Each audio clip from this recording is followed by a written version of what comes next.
Rubber பால் இருக்கு இல்லையா, ஒருத்தன் வந்து தயாரித்து முடிச்சுட்டு இனிமேல் இந்த ரப்பர் பால் வந்து கீழே போட்டால் துள்ளி வரணும் அப்படிங்கிறதுக்காக அவன் எக்ஸ்ட்ரா ஃபோர்ஸ் ஏதாவது கொடுப்பானா? புரியுதா நான் சொல்கிறது?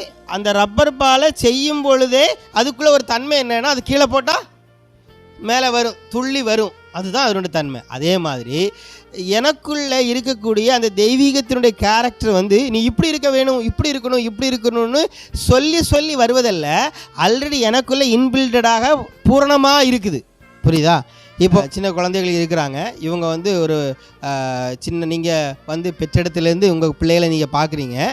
இப்போ நீங்கள் ஒரு சரீரத்தில் ஒரு வளர்ச்சி பார்க்குறீங்க தெரியுமா? இது எப்போ இருக்குதுன்னா அந்த கருவுக்குள்ளே அது இருக்குது. இன்னும் ஒரு 10 வருஷம் ஆகும்போது அவங்க உங்கள் ஹைட்டுக்கு வளர்ந்துருப்பாங்க. உங்கள் ஹைட்டுக்கு வளர்ந்து பெருசாக இருக்கக்கூடிய அந்த மகனை பார்க்கும்போது இவன் தான் உங்கள் வயிற்றுக்குள்ளே எப்படி இருக்கிறான்? சின்ன கருவாக இருக்கிறான்.